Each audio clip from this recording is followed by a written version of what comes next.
The scent of burning rubber and high-octane fuel hit me before I even heard the explosion. I looked up just in time to see the matte black G-Wagon roll 3 times, a jagged ball of fire chasing it down the asphalt. Most people in this neighborhood would have turned their lights off and locked the door, but I saw a hand, bloody and desperate, press against the cracked window. My heart didn't just beat, it hammered against my ribs like a trapped bird. I didn't think about the heat or the danger. I grabbed my steel pry bar and ran toward the fire into a life I never asked for. Please don't forget to subscribe. Every subscription encourages me to tell more stories. The smell of ozone and scorched earth clung to my clothes like a second skin, a bitter reminder of the inferno I just stepped out of. My small, detached garage was usually a place of grease and order, a sanctuary of clicking ratchets and the low hum of a radio, but tonight it felt like a tomb.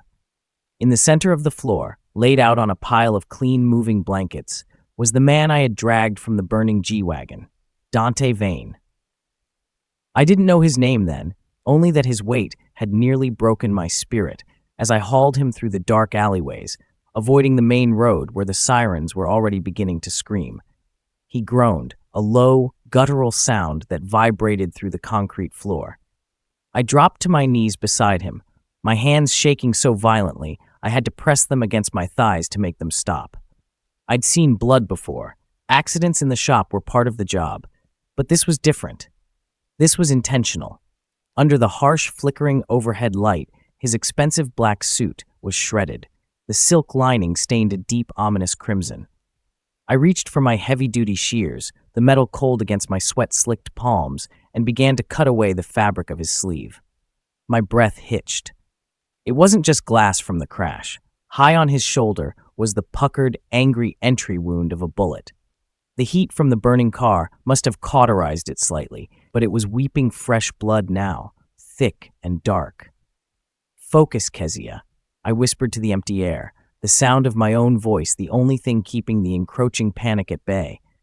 I was a mechanic, not a surgeon, but I knew how to fix things that were broken. I knew how to stop a leak.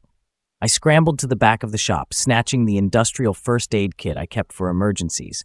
I grabbed a bottle of high-proof antiseptic and a stack of sterile gauze. When I returned to his side, his eyes had fluttered open just a crack.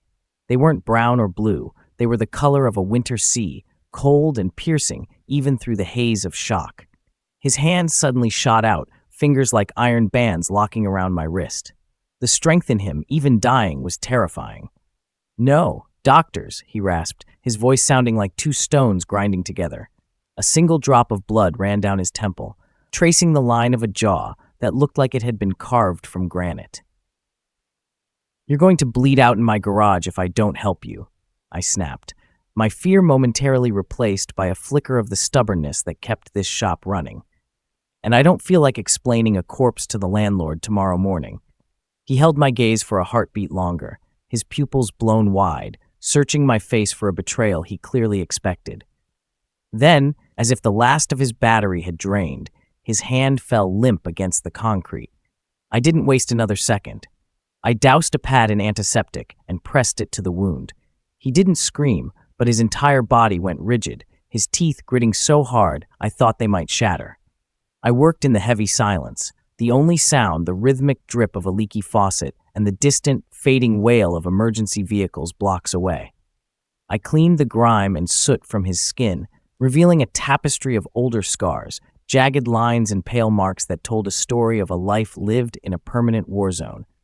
He was a puzzle of violence, and here I was, the daughter of a simple grease monkey, trying to put him back together. As I wrapped the final layer of bandage around his shoulder, my fingers brushed against his neck. His pulse was thready but persistent, a stubborn drumbeat refusing to go silent. I sat back on my heels, my white button-down shirt now ruined with soot and streaks of his blood. I looked at the heavy gold signet ring on his finger, the intricate crest of a hawk mid-flight. He wasn't just a man, he was a consequence. By saving him, I'd pulled a thread that was already starting to unravel the quiet, invisible life I had built for myself. I stood up, my legs cramping, and walked to the garage door. I pulled the heavy rolling metal down until it clicked shut, locking the world out. Outside, the neighborhood was dark, the usual midnight shadows hiding the fact that tonight the air felt different, heavier. I went back to the corner, sat on my workbench, and watched the rise and fall of his chest. I held a heavy steel wrench in my lap, not because I intended to use it, but because it was the only thing that felt solid in a world that had suddenly turned to liquid. I stayed there in the dark, a silent sentry over a sleeping king, waiting for the morning to tell me if I was a hero or a dead woman. The first gray fingers of dawn crept through the high, grimy windows of the garage, but they didn't bring the usual comfort of a new day. Usually, my mornings began with the distant rattling of the early bus and the rhythmic clanking of my neighbor's loose gate. But today, the silence was so thick, it felt like a physical weight pressing against the corrugated metal walls. I sat up on my workbench, my neck stiff, and my muscles screaming from the cramped vigil I'd kept. The heavy steel wrench was still gripped in my hand, a cold, comforting anchor.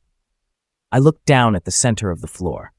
Dante was still there, his breathing deeper now, the rise and fall of the moving blankets steady enough to tell me he'd survived the night. The scent of antiseptic had replaced the smell of smoke, but the air still felt charged, like the moment before a lightning strike. I moved to the small sink in the corner, splashing cold water on my face to wash away the grit of the previous night. My reflection in the cracked mirror was a ghost of the girl I had been yesterday. My red hair was a tangled mess of soot, and the white shirt I'd worn was a roadmap of Dante's survival, stained with grease and dried crimson. I needed to see what was happening outside. I needed to know if the fire department was still at the crash site or if the world had moved on. I crept toward the heavy rolling door, my heart starting a slow, heavy thud against my ribs. I eased the latch up, moving it millimeter by millimeter to avoid the shrill metal-on-metal screech that usually announced my opening for business. I lifted the door just enough to peer out into the street. The sight that met me froze the breath in my lungs. My neighborhood was a collection of crumbling brick and sagging fences, a place where people usually minded their own business because the alternative was too dangerous. But this morning, the grit had been replaced by a terrifying, polished order. Parked in a perfect, symmetrical semicircle around my driveway were 5 identical black SUVs. They were spotless, their tinted windows reflecting the pale morning light like obsidian shields. There were no police sirens, no yellow tape, just an overwhelming, silent presence that turned my street into a fortress. I widened the gap of the door by another inch, my eyes darting across the sidewalk. At every corner and every 20 feet along the pavement, men stood in shadow-black suits. They were statues of lethal intent, their hands folded neatly in front of them, their eyes obscured by dark sunglasses despite the dim light. They didn't look like soldiers. They looked like the men who owned the soldiers. One of them, a man with a jagged scar across his cheek that caught the light, stood directly at the foot of my driveway. He wasn't looking at the street. He was looking directly at the garage door. He knew I was there. He knew he was there. The realization hit me with the force of a physical blow. The G-Wagon hadn't just been a car. It had been a throne, and I had stolen the king. I lowered the door silently, my back hitting the metal as I slid down to the floor.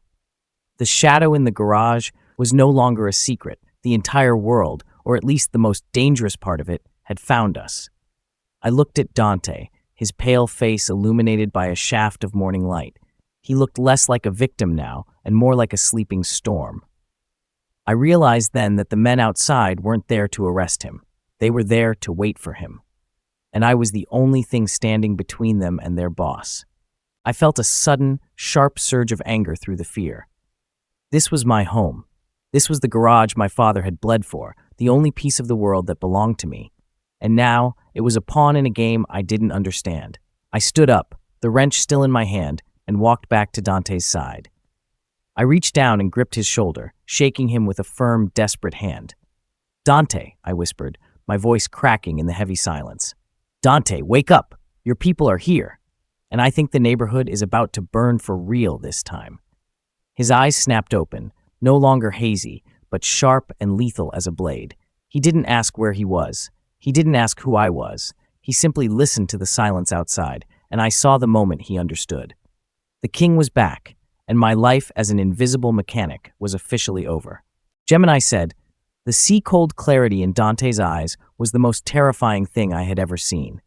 He didn't scramble or gasp as he came to. He simply transitioned from the stillness of a corpse to the alertness of a predator.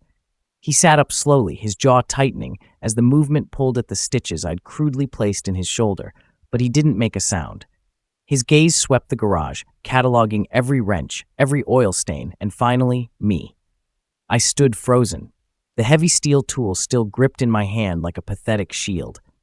The silence between us was deafening, amplified by the knowledge of the small army currently standing guard on my cracked sidewalk. I could feel the heat of the morning sun through the metal door behind me, but inside the garage, the air had turned to ice. "You're the one who pulled me out," he said. It wasn't a question.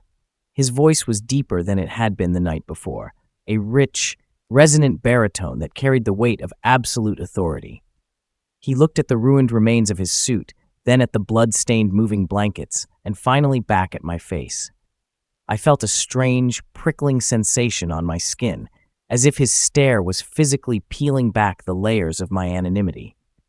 I had spent my whole life trying to be part of the background, a girl who fixed cars and stayed out of the light, but under his scrutiny, I felt illuminated, caught in the crosshairs of something much larger than myself.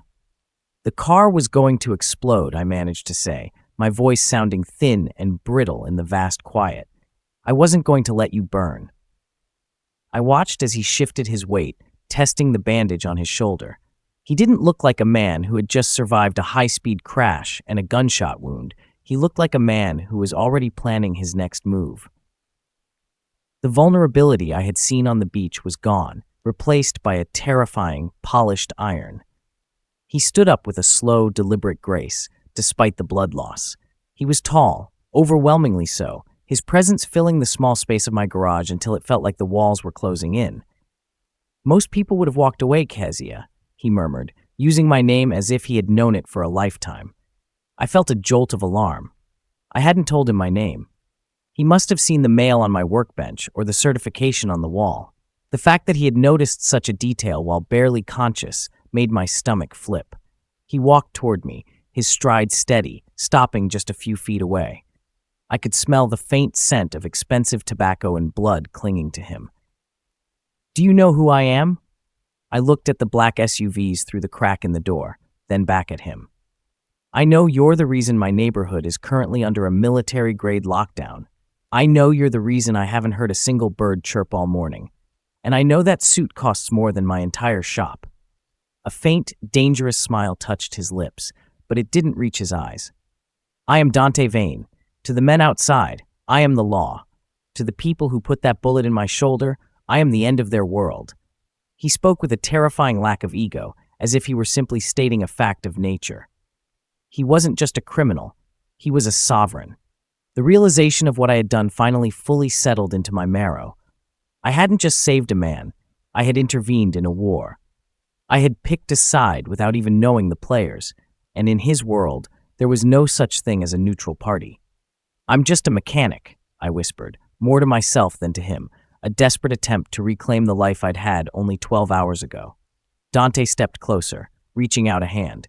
I flinched instinctively, but he didn't strike. Instead, he placed a large calloused hand on the garage door, his fingers brushing against mine.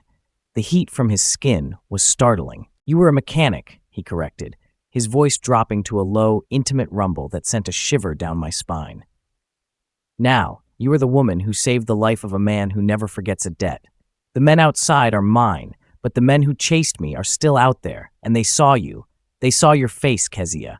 They saw your car." He leaned in, his sea-gray eyes locking onto mine with an intensity that made it hard to breathe. "In their eyes, you aren't an innocent bystander. You are my greatest vulnerability. And in my world, vulnerabilities are either protected or destroyed." I looked at the wrench in my hand, then at the man who had just dismantled my entire existence with a few sentences. The king had awakened, and he was telling me that my sanctuary was now a cage.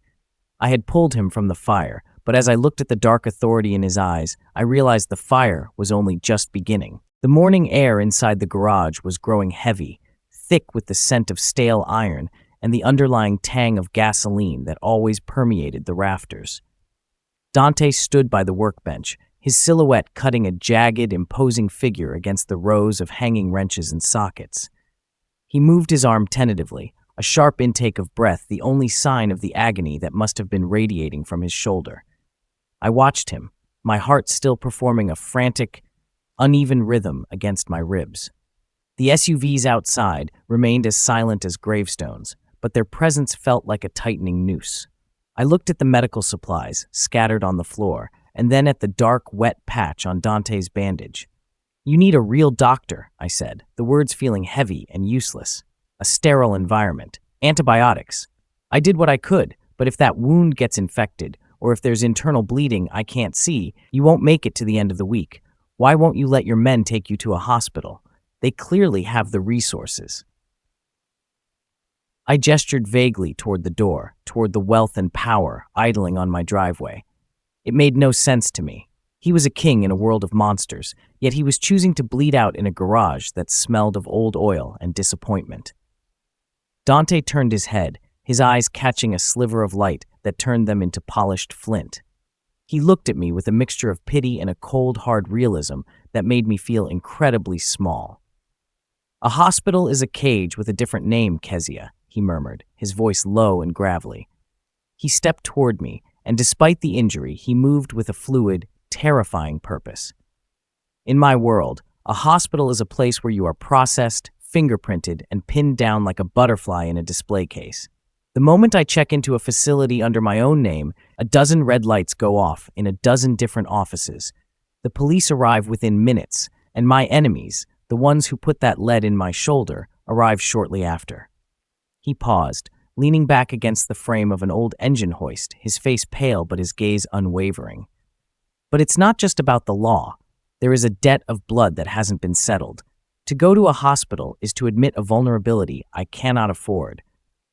If the word spreads that Dante Vane is incapacitated, that he is lying in a bed, hooked up to a machine, it's a dinner bell for every scavenger in the city. The Luciano family didn't just try to kill me last night. They tried to erase the idea of me. If I reappear in a place I don't control, I am giving them a second chance to finish what they started." I felt a chill that had nothing to do with the drafty garage.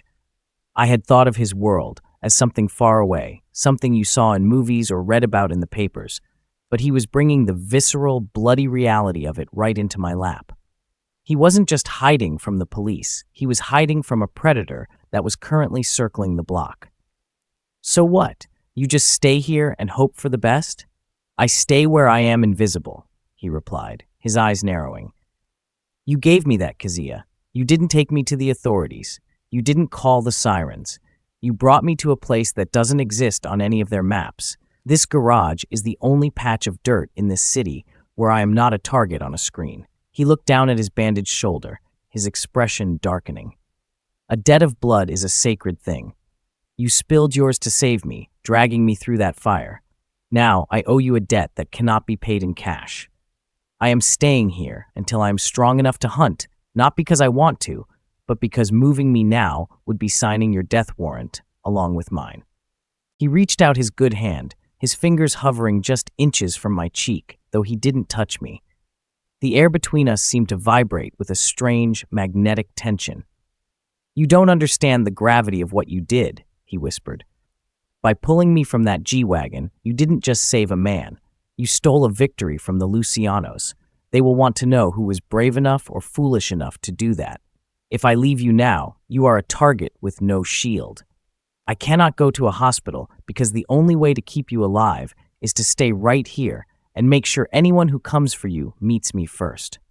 I looked at his hand, then at the silent, lethal men outside, and realized that my garage wasn't a sanctuary anymore. It was a front line, and the blood debt Dante spoke of was already being written in the shadows of my own street. The heavy rolling door of the garage groaned as it was lifted just a few inches, enough for one of the statuesque men from the driveway to slide through the gap with practiced, silent efficiency. He didn't look at the oil-stained floors or the cluttered workbenches with disdain. His eyes were fixed entirely on Dante. He moved like a shadow, carrying a slim, matte black briefcase that looked out of place against the grit of my workspace. Dante didn't move from his position against the engine hoist, his expression a mask of cold, unyielding stone. The messenger bowed his head slightly, set the briefcase on my scarred wooden workbench, and retreated back into the morning light without uttering a single word. The silence that followed was even heavier than before, broken only by the distant, rhythmic ticking of a cooling engine. Dante gestured toward the case with his good hand, his sea-gray eyes tracking my reaction. "Open it, Kezia," he commanded softly. I hesitated, my fingers still stained with the dark grease of my trade, before I reached out and flicked the latches. They clicked with a precision that echoed through the rafters. When the lid fell back, I didn't see documents or blueprints. I saw rows of banded $100 bills, stacked so tightly they seemed to hum with the power they represented. It was more money than I would make in a decade of fixing the neighborhood's broken-down sedans. It was more money than my father had seen in his entire lifetime. I felt a sudden, sharp wave of nausea. To most, it would look like a fortune. To me, it looked like a down payment on a life I wasn't sure I wanted to live. "This isn't just for the bandages and the floor space," Dante said, his voice dropping to that low, intimate rumble that seemed to vibrate in my very marrow. He stepped away from the hoist, moving into the center of the garage until he was close enough that I could feel the heat radiating from his large frame. "That briefcase is a gesture. It is the beginning of the repayment for a debt that has no ceiling, but money is the least valuable thing I am offering you today." He reached out, his fingers finally brushing against the edge of the workbench, mere inches from mine. "You live in a neighborhood that the city has forgotten, a place where the police only come when the paperwork becomes unavoidable. You have spent your life trying to be invisible, hoping that if you stay quiet enough, the wolves will walk past your door." He leaned in, his gaze pinning me against the reality of my own existence. "The wolves have already seen you, Kezia. They saw you pull me from that fire. They saw you defy the Lucianos. That briefcase will pay for your silence, but it won't pay for your safety." He looked toward the door, where the silhouettes of his men were visible through the frosted glass. "My offer is this. You keep that money, and you keep this shop. But from this moment forward, you are under the protection of the Vane family. My men will remain on this street. Every car that enters this block will be logged. Every stranger who walks past your window will be vetted. You will never have to lock your door again, not because the world has become a better place, but because the world is now afraid of what happens if they cross you." I looked from the sea of green ink in the briefcase to the man who was offering to turn my life into a fortified kingdom. "You're making me a prisoner," I whispered, the weight of the realization pressing down on my chest. "You're surrounding me with guards and calling it freedom. I just wanted to fix cars, Dante. I didn't want to be part of a war." I felt a tear prick the corner of my eye, a mixture of exhaustion and a mourning for the simple, invisible girl I had been only yesterday. My garage, which had always felt like a sanctuary, now felt like the epicenter of a storm. Dante reached out, his hand finally closing over mine. His grip was firm, grounded, and startlingly warm. "The war found you the moment you smashed that G-Wagon's window," he said, his voice devoid of malice but filled with a hard, unyielding truth. "I am not making you a prisoner. I am making you untouchable. You saved the king, Kezia. In return, the king makes you a queen of this small, broken patch of earth. You can choose to hate me for it, but you will be alive to feel that hate." He closed the lid of the briefcase with a final, decisive snap. "The money is yours. My protection is non-negotiable. Now, let's see if your neighbor's loose gate still rattles when my men are the ones standing beside it." I looked at our joined hands and realized that the payment wasn't just the cash in the box. It was the total, terrifying loss of my anonymity. I was no longer just a mechanic. I was a ward of the throne. The heavy silence of the neighborhood was shattered not by a scream, but by the low, predatory hum of an engine that didn't belong to a black SUV. I was standing by the workbench, my fingers absently tracing the textured leather of the briefcase Dante had left there, when the sound first vibrated through the floorboards. It was a jagged, unrefined roar. the sound of an old American muscle car with a bored-out exhaust. Dante, who had been sitting on a stool near the back of the shop, cleaning his own sidearm with a piece of my lint-free cloth, went perfectly still. He didn't have to look through the crack in the door to know that the perimeter had been breached. The air in the garage shifted instantly, growing thin and electric, the kind of atmosphere that precedes a catastrophic engine failure. I moved toward the window, my heart performing a frantic, uneven rhythm against my ribs. Through the grime-streaked glass, I saw it, a rusted, primer-gray Chevy Nova idling at the end of the block. It was a scout car, the kind of vehicle that was meant to blend into a neighborhood like this. But it was sitting too long, its driver too focused on my garage. One of Dante's men, the one with the jagged scar, started to move toward the vehicle, his hands sliding inside his suit jacket. But before he could reach the curb, the driver of the Nova raised a camera. The flash was unmistakable, a sharp, artificial needle of light that pierced the morning gloom. They weren't here to kill yet. They were here to document. They were verifying the rumor that the untouchable Dante Vane was being kept in a grease-stained garage by a girl with red hair. "Get away from the window, Kezia," Dante commanded, his voice a low, lethal vibration. He didn't raise his tone, but the authority in it knocked me back 2 steps. He stood up, the movement fluid and terrifyingly precise, despite the bandages beneath his shirt. He didn't look like a man in recovery anymore. He looked like a god of war preparing to claim a sacrifice. "They've found us. The Lucianos don't send scouts unless the hunters are already in the trees." He walked toward me, his presence filling the garage until the walls felt like they were shrinking. He didn't look at the money or the tools. His sea-gray eyes were fixed entirely on the street outside. The Nova didn't speed away. Instead, it began a slow, insulting crawl past my driveway. The passenger side window rolled down, and for a split second, I caught a glimpse of a man with a pale, narrow face and eyes that looked like they had been hollowed out by a lifetime of cruelty. He didn't look at Dante, he looked at me. It was a look of pure, clinical evaluation, the way a butcher looks at a lamb. He was memorizing my height, my hair, the way I stood. He was marking me. I felt a cold, visceral shiver trace the line of my spine. I had spent 24 years being a ghost in this city, and in 5 seconds, that man had turned me into a primary objective.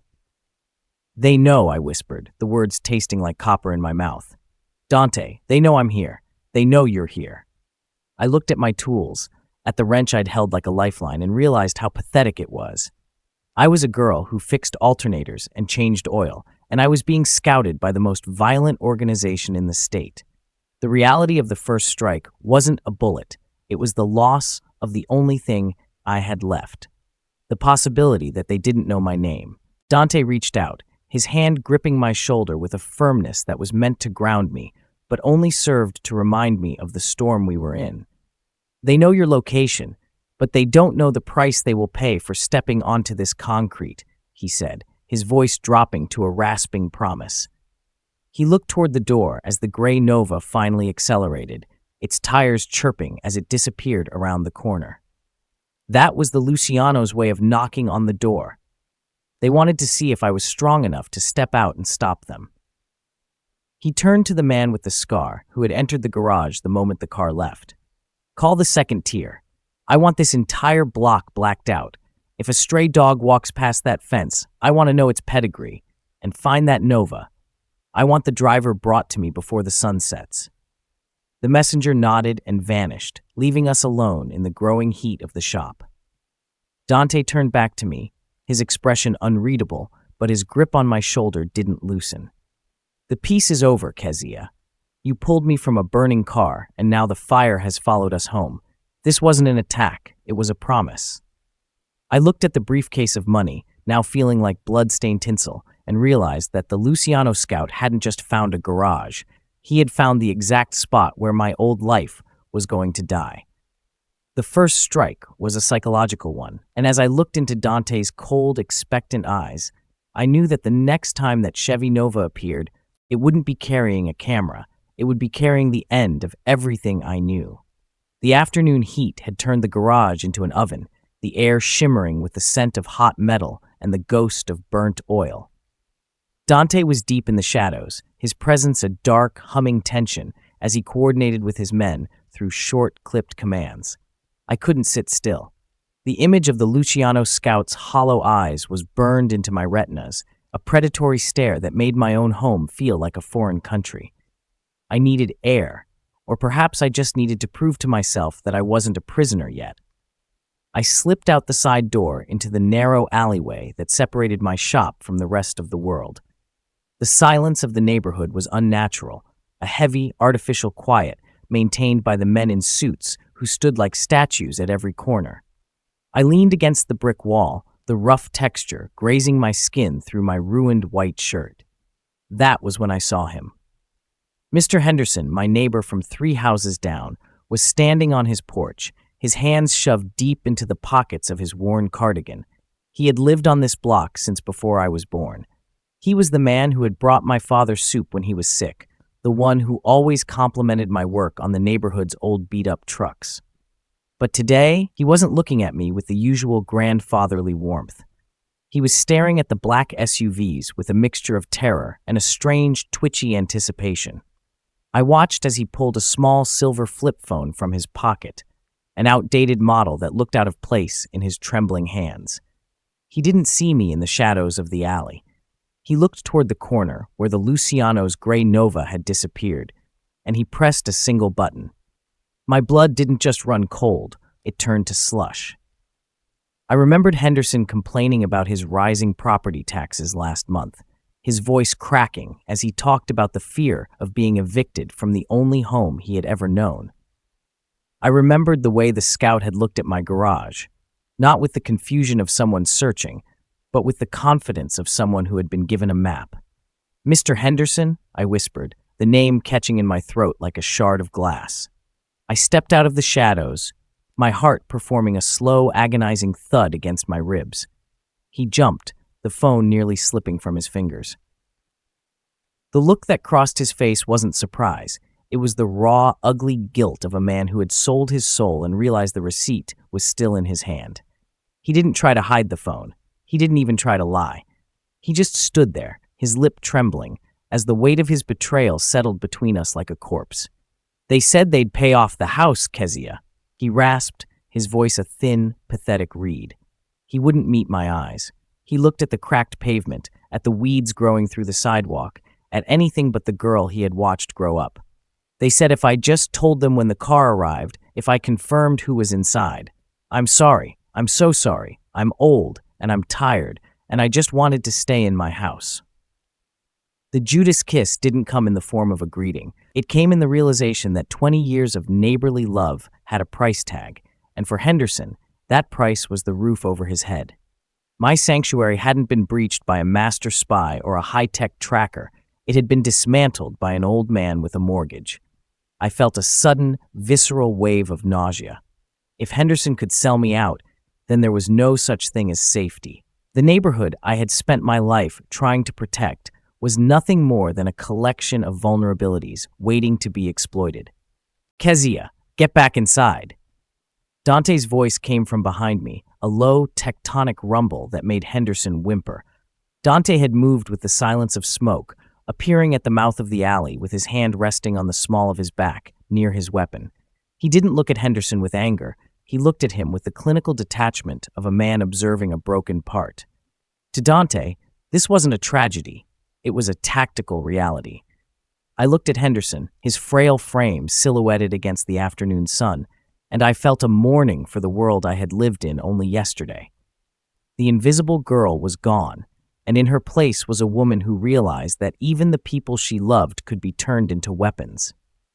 Dante stepped forward, his shadow stretching across the porch until it swallowed the old man whole. "The phone," Dante commanded, his voice devoid of emotion. Henderson handed it over with a shaking hand, his eyes wide with the realization of what he had invited onto his porch. Dante didn't break it. He didn't throw it. He simply tucked it into his pocket and turned to me, his sea-gray eyes locking onto mine. "The first betrayal is always the hardest, Kezia. It teaches you that the only person you can trust is the one who is as hunted as you are." He gripped my arm, his touch firm and unyielding, and began to lead me back toward the garage. I didn't look back at Henderson. I didn't want to see the old man cry. I realized then that the fire hadn't just followed us home. It had been started by the people I called family. The Judas kiss was a permanent mark, and as the garage door rolled shut behind us, I knew that the next time the phone in Dante's pocket rang, it wouldn't be for Henderson. It would be for us. The sun had barely begun its descent, casting long, bruised shadows across the pavement, when the artificial silence of the block finally shattered. It didn't start with a bang, but with a rhythmic, heavy thud, the sound of flashbang canisters hitting the asphalt outside. Then, the world turned into a cacophony of breaking glass and screaming metal. Dante reacted before the first window even disintegrated. With a strength that defied his recent injuries, he lunged for me, his large hand catching the collar of my shirt and dragging me behind the heavy cast-iron base of the industrial lathe. A split second later, a hail of automatic gunfire raked across the upper windows of the garage, sending a rain of jagged glass shards dancing across the floor where I had been standing just moments before. "Stay down, and do not move unless I tell you," Dante roared over the deafening staccato of the rifles. The under siege, reality had arrived with a vengeance. Outside, the professional calm of his guards had transformed into a tactical frenzy. I could hear the sharp, disciplined return fire of the men in suits, but it was being answered by the chaotic, overwhelming volume of the Luciano hitters. The garage, my sanctuary of grease and gears, was being systematically dismantled by lead. Bullets punched through the thin, corrugated metal walls with a terrifying rhythmic thunk-thunk-thunk, sparking off the steel frames of the cars I had spent weeks lovingly restoring. Dante reached into the back of his waistband, pulling out a second sidearm and sliding it across the oil-slicked concrete toward me. I stared at the matte black weapon, my breath coming in shallow, jagged hitches. "I don't know how to use that," I screamed, the smell of cordite beginning to fill the air, thick and acrid. "You're a mechanic, Kezia. Point, pull the lever, and don't let them through that side door," he yelled back. He popped up from behind a stack of tires, his own weapon barking with a rhythmic, lethal precision. He wasn't just shooting, he was suppressing, moving with a terrifying focus that ignored the debris flying around his head. I realized then that the fortress wasn't the building, it was the man. But even a king could be overrun. A heavy ram hit the main rolling door, the metal buckling inward with a groan that sounded like a dying beast. The Lucianos weren't just scouting anymore, they were liquidating. I crawled on my stomach, the grit of the floor digging into my palms toward the heavy-duty workbench. I reached up and grabbed a heavy-duty air impact wrench, its coiled hose stretching tight. I didn't have the stomach for the gun yet, but I knew my shop. I knew the vulnerabilities of the space. I kicked a lever on the air compressor, and the machine groaned to life, adding its mechanical heart thud to the chaos.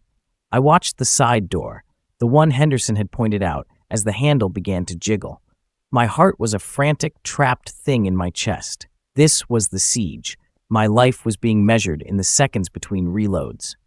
A man in a tactical vest burst through the side entrance, his face masked, his rifle sweeping the room.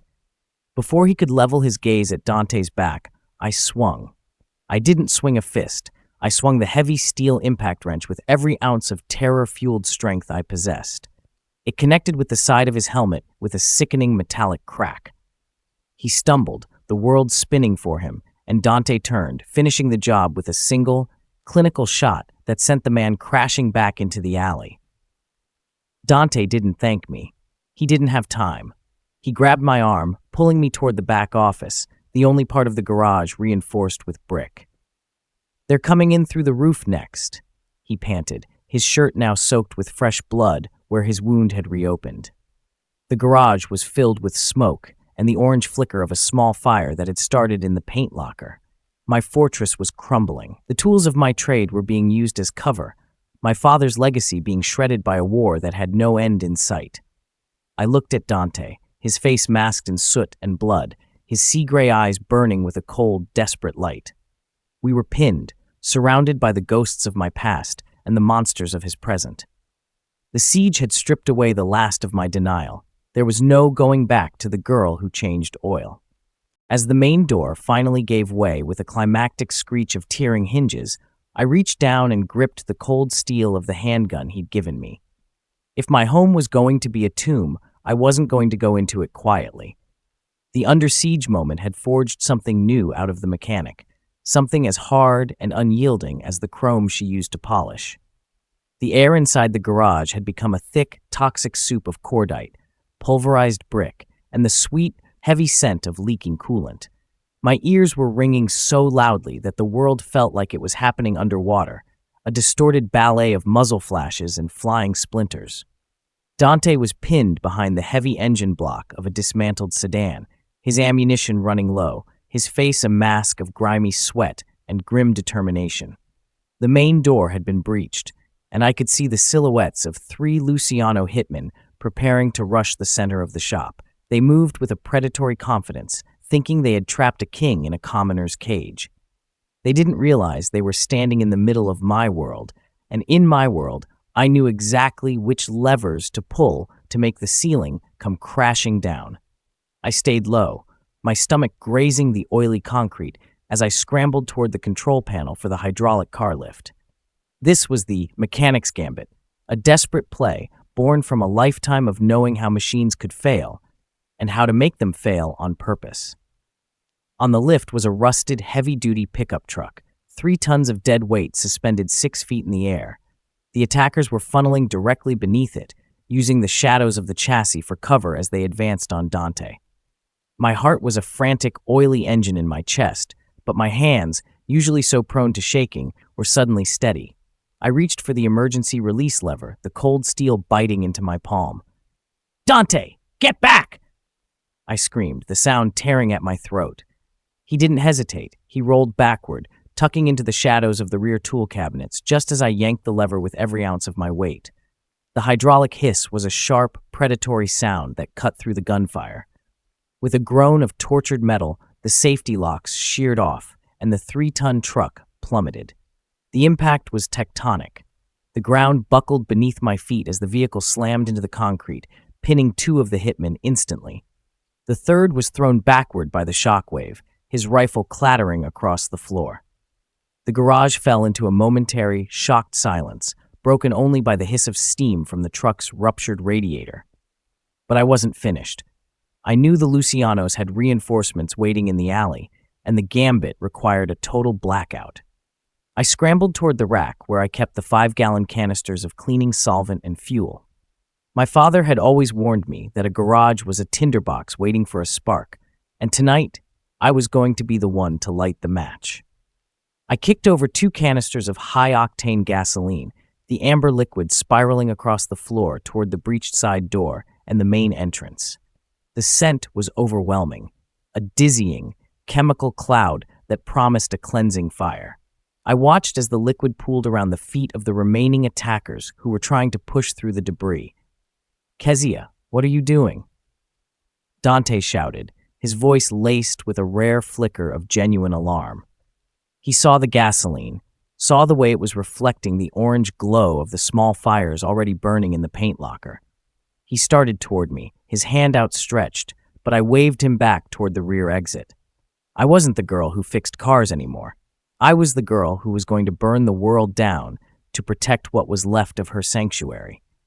I grabbed a discarded flare from my emergency kit, the kind I used to mark broken-down cars on the highway. I looked at the side door, where more masked figures were appearing, their rifles raised. They saw the gasoline too late.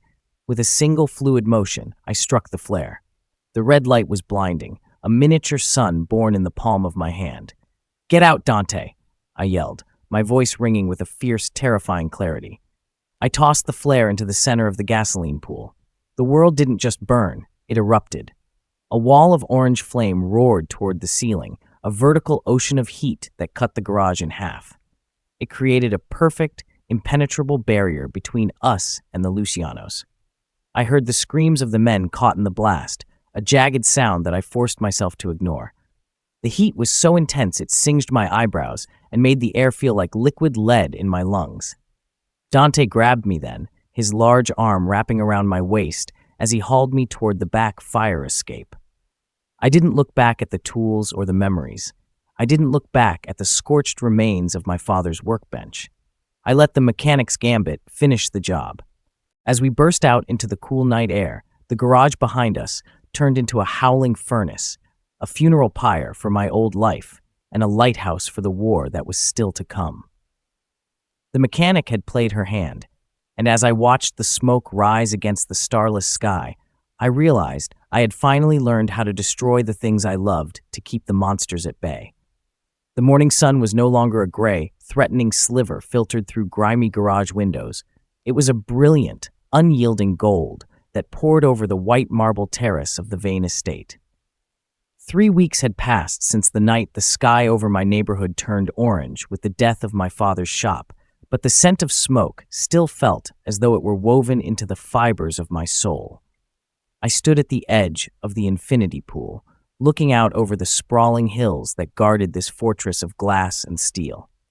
I was no longer wearing a soot-stained button-down or grease-blackened denim. Instead, I wore silk that felt like water against my skin, a soft, expensive weight that marked me as something other than a mechanic. I was a survivor, a ghost that had been given a new, lethal form. I heard the steady, rhythmic click of leather soles against the stone behind me. I didn't need to turn to know it was him. Dante moved with a predatory grace that was now entirely restored, the stiffness in his shoulder replaced by a fluid, terrifying power. He stopped just behind me, his presence a warm, solid weight that seemed to pull the air toward him. He looked out at the horizon, his sea-gray eyes clear and focused, no longer clouded by the haze of blood loss or the desperation of the hunted. He was the king again, his crown forged in the fire I had set, and he was more formidable than he had ever been. The Lucianos signed the treaty an hour ago. Dante murmured, his voice a low, tectonic rumble that resonated in my chest. They have surrendered their claim to the northern docks and agreed to a permanent withdrawal from your district. They know now that the price of touching what belongs to me is a war they cannot survive. He turned to me, his gaze tracing the faint, fading scar on my cheek from the night the garage fell. He reached out, his thumb brushing the mark with a gentleness that was startling in its intensity. The girl from the garage is dead, Kezia, but the woman who stood her ground in that fire, she is the most valuable thing I have ever found. I looked at my hands. The calluses from the wrenches and the ratchets were still there, but the grease had been scrubbed away, replaced by a heavy, diamond-encrusted band that Dante had placed on my finger the night we arrived here. It wasn't a wedding ring, not yet, but it was a brand.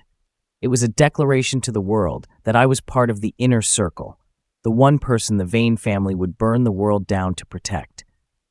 I had moved from the shadows of a grease pit to the center of a throne room, and the transition had been as violent and absolute as a head-on collision. I still dream about the smell of the gasoline, I whispered, my voice steadier than I expected. I dream about the sound the car lift made when it hit the floor. Does the fire ever go out, Dante, or do we just get used to the heat? I looked up at him, searching his face for an answer. He didn't offer me a lie or a comforting platitude. He looked at me with the honesty of a man who had lived his entire life in the flames. The fire stays, he said, his grip on my waist tightening, pulling me back against his broad chest. But you are no longer the one being burned. You are the one who holds the match. He gestured toward the driveway below, where a line of 5 black SUVs was idling, their drivers standing at attention. They weren't just guarding a house, they were guarding us. The neighborhood I had come from was being rebuilt with Vane money, turned into a sanctuary that would never again fear a Luciano scout.